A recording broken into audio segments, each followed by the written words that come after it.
Our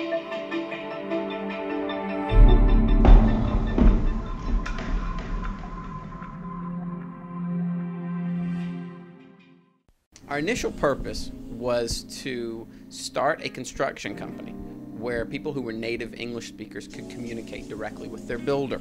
We saw a need in this market, and the need was people who spoke English as their native language could not adequately communicate with their builder. So we speak English, and we opened based on that premise. Since 2005, we've grown a lot, and we've now developed into a development company. We do entitlements, we do feasibility studies, and we do infrastructure. So the things that we started out initially doing have grown. The most important thing for the client is for the client to know what they want.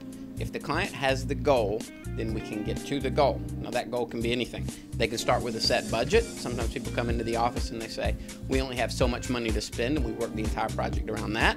Or sometimes they start with a vision. The client will come in and say, for an example, we want a minimalist style house with 4 bedrooms on the golf course. And then we start with that in mind. If we know what their goals are, then we can get them to their goals pretty easily.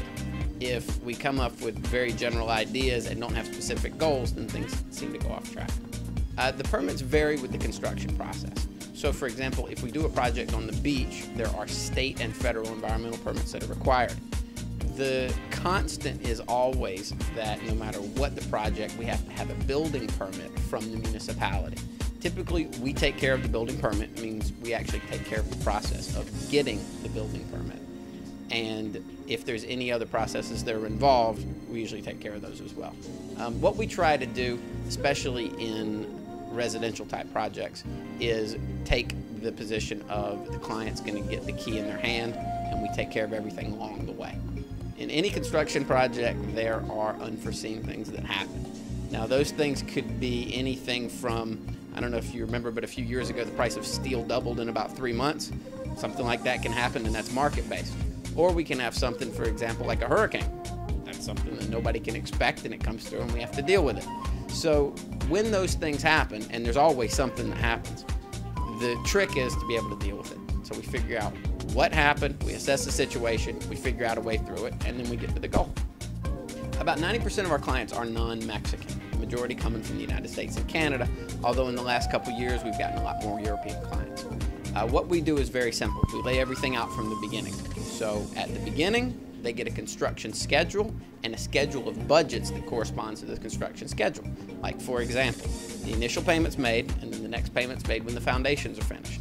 So we take multiple pictures if the client's not here. If the client is here, we physically go to the property. We do an inspection, we send a report, and the report says, here's the foundations are finished, and here is the financial report up to today. So everything corresponds. That way we have a schedule, we stick to the schedule, and we get to the end. The secret to construction really is organization. The expenses are reported according to the construction schedule. So if we send, and it depends on the project, usually it's every 2 weeks. So if we send a report every 2 weeks, then that report corresponds to the amount of money that's been spent. You always want to make sure that you're on target, and if you're not, you want to have a good reason for it.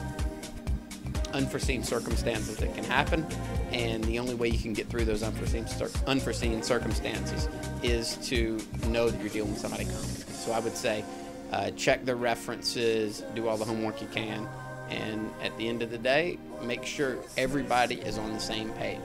If you want a very specific product, then that product should be what everybody's working towards.